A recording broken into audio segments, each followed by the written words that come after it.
The Abuja Electricity Distribution Company has made notable strides in addressing power supply challenges in the FCT, such as improved electricity penetration, meter upgrades, and customer sensitization. Despite these efforts to boost infrastructure and access to power, the FCT continues to struggle with frequent power shortages, inconsistent distribution, and over-reliance on the national grid.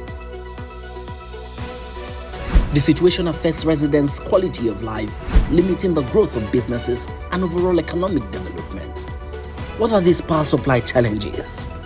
What evolving initiatives can tackle the problem and pave the way for a more reliable and sustainable energy future for the FCT? Hi, I'm Francis Jakpor, your host on today's episode of NESD TV. Today we'll be discussing how to optimize the power supply in the FCT. We all know how important power supply is. Stable power supply can boost economic growth. It can also improve the well-being of citizens. And of course, we cannot have this discussion without involving the Abuja Electricity Distribution Company, which is responsible for power supply in the FCT and across its other franchise areas. With me to do justice to this subject is engineer Chijioke Okwuokenye. He's the MD CEO of the AEDC. He has vast experience across the technical and commercial areas of power supply and distribution. He transitioned from being COO of the AEDC to the MD and the CEO. Welcome, sir. Thank you very much. It's a pleasure. So let's kick off with the main issue. The regular man on the streets, they want steady power supply. And of course, this is the FCT, and one would naturally expect that it will set the pace for other states across the federation in terms of power supply. So the man on the street is concerned, why can't we have steady power supply in the FCT to set the pace, so to speak, for that area?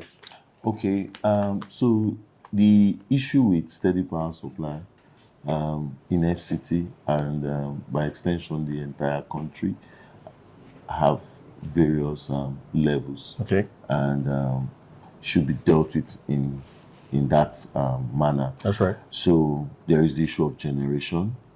Do we have adequate generation to cater for the entire country? At certain times of the year we do, at certain times we don't. Okay. Because we rely mainly on hydro and gas. Yes. There's also the issue of transmission. Do we have adequate transmission capacity to meet all our demands? So there are times where there are downtime on certain transmission, like when we had vandalism and That's all right. that. Yes. Curtails the ability to deliver energy to customers. Then we have the distribution issue. Do we have enough distribution capacity to provide reliable power to customers? And it's also a bit of yes and no, Okay. like every other one. There are issues that happen. But at the end of the day, it boils down to an entire systematic challenge. Okay. And to solve that, or at the heart of all that, is funding. Okay. You need funds to build more generation capacity. You need funds to explore gas. You need funds to build the dams to generate power if you're using hydro. You need funds to expand the transmission capacity. You also need funds to rehabilitate, expand, and extend distribution networks. But AEDC is poised to face that challenge. Okay. We understand that there are innovative ways to deal with this thing, that you can actually isolate yourself from all the challenges, both from generation, transmission, and ensure that your distribution meets. Because at the end of the day, we are the ones that are customer facing. True. So when the customer doesn't have power, it's AEDC. So we are actually working around ways where we can deliver quality and reliable power to our customers, despite all these challenges that have enumerated. Okay. Thank you. That's very crucial, the funding you mentioned. But in terms of funding, what would think the cost-reflective tariff that have come with the tariff increase, is that helping? Is that solving the problem, so to speak? Yes, I would say it's a very laudable decision by the regulator to start pushing cost-reflective tariff. It's actually helped to relieve a lot of pressure in the sector. Yes. Before now, there was a whole lot of dependence on government for subsidy. There is still that dependence, but with our ability to move more customers to cost-reflective tariff, which is service-based, we are able to take away that burden from government and create more liquidity within the sector. So I would say it's one of the most laudable initiatives that has happened. Okay. It's giving investors confidence because there's a problem with investors wanting to put money and then they do not see a way for that money to come back. So now we can actually tell an investor this area has epileptic power supply, so they're on a band C tariff currently. If we make the investments and we're able to secure the revenue, because that's another big challenge, that you bill customers but you're unable to collect that revenue, maybe because of energy theft and other bypassing and all of that. Yes. But if you're able to secure, so you remove the ability to steal and you put in power based on cost reflective tariff, you will make your money. So I think there is now a clear line of sight, and that's why we are confident that with the with this new tariff and with the initiatives we are putting in place, by this time next year, Abuja should clusters. I don't want to say the entire Abuja, but we were going to have uninterrupted clusters within Abuja. Okay, so in terms of clustering, there'll still be that classification. Band A will have the 20 hours, then Band B 16. Is it? Or are we all going to be at the same level? So the process of migrating to a cost-reflective tariff for all customers cannot be done automatically. Yes. So there has to be a roadmap, and NEC is working on that roadmap. Okay. There will still be customers who can never afford Band A tariff or cost-reflective tariff. So let's stop calling it Band A, Band B. Okay. Let's call it cost-reflective tariff and subsidized tariff. There will still be customers who will never be able to afford cost-reflective tariff.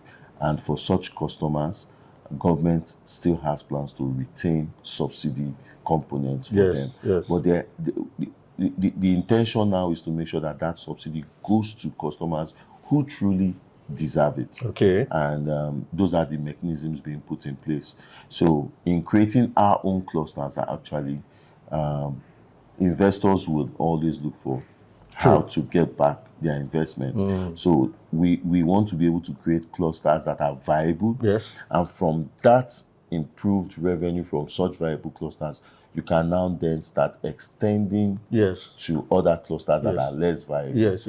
And possibly even do some CSRs. Okay. So that's our thinking. That's the picture we have painted. That's the plan we have. And that's what we'll be driving vigorously. Okay. I'm sure our viewers will be happy with this. There's hope. So the epileptic power supply will very soon be a thing of the past. We have the assurance of the MD of the AEDC, at least for Abuja residents.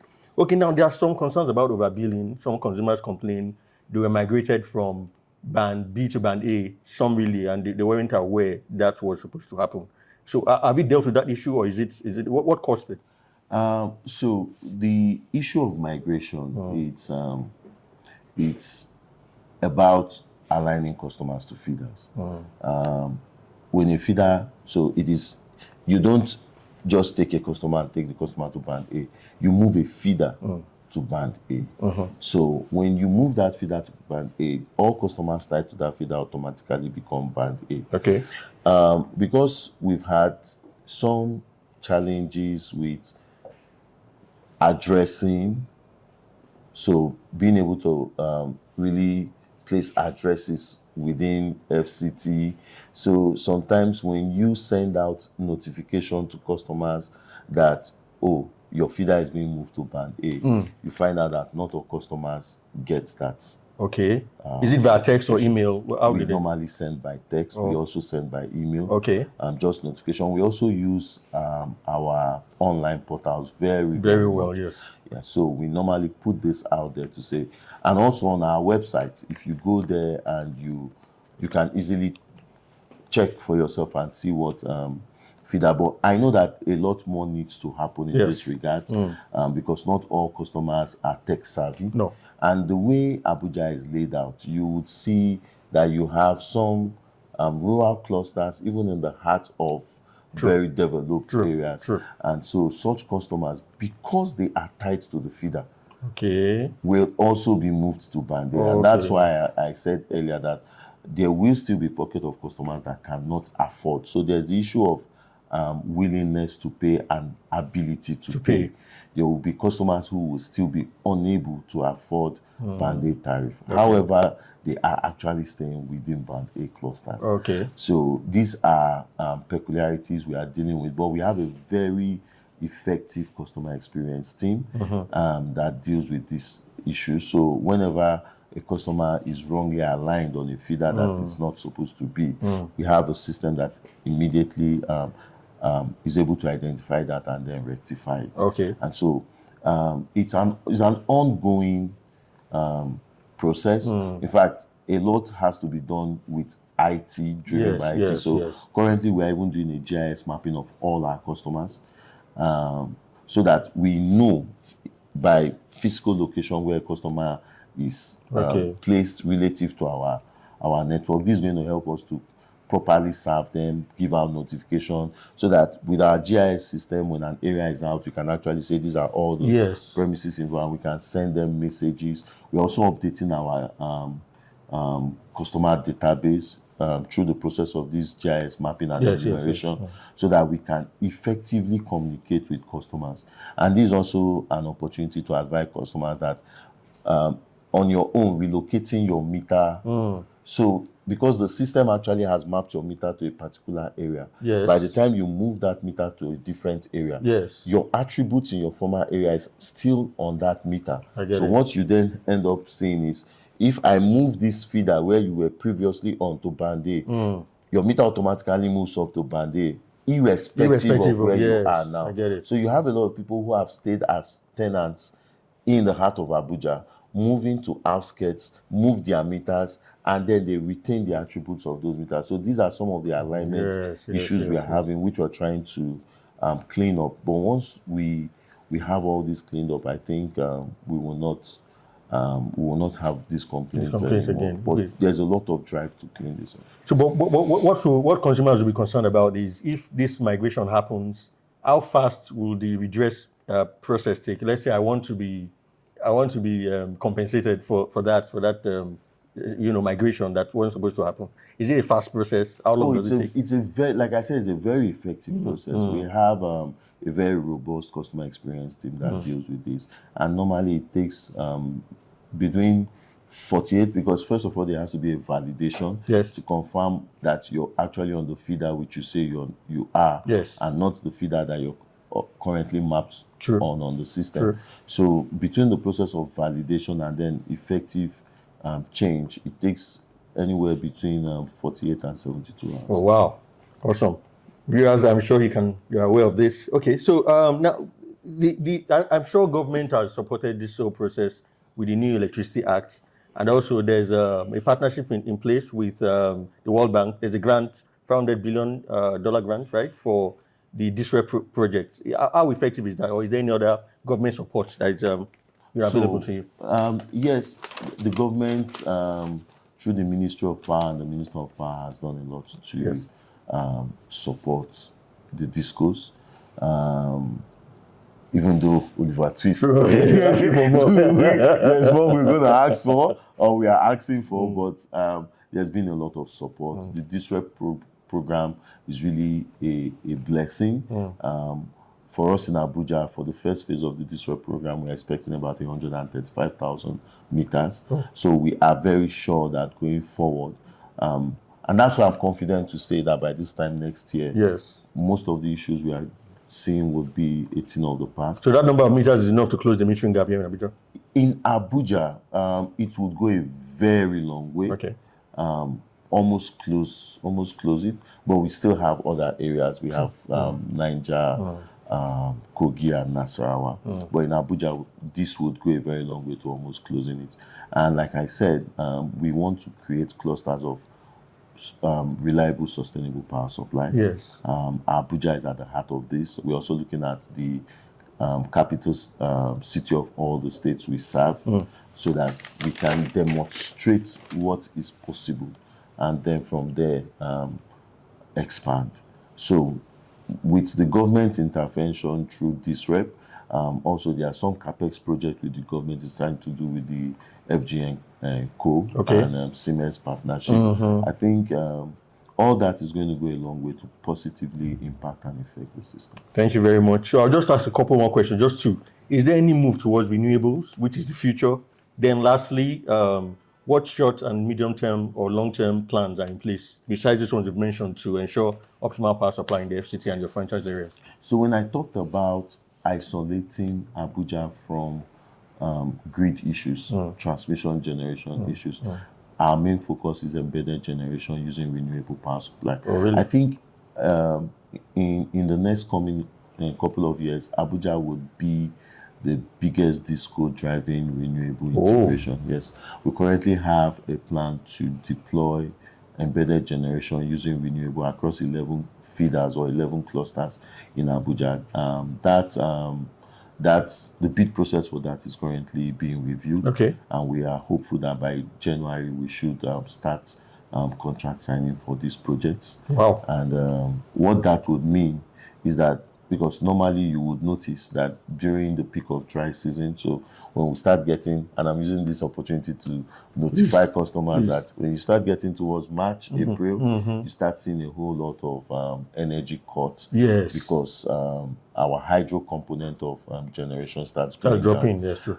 With renewable and solar embedded generation, we would be able to mitigate all this. So hopefully by the end of next year, going forward, dry season, rainy season, Abuja is going to have reliable power supply. Thank you very much. Thank you very much. Thank you for staying with us, our guests. It's been a pleasure discussing how to optimize power supply in the FCT with Engineer Chijioke Okwuokenye, the MD CEO of the Abuja Electricity Distribution Company.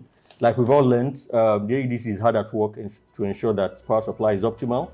We all have to be on deck. We have to support this process. Government, private sector is a value chain issue. With all hands on deck, I'm sure and I'm positive that with the assurance we received, power supply should be optimal. Thank you. Don't forget to subscribe, like, and share.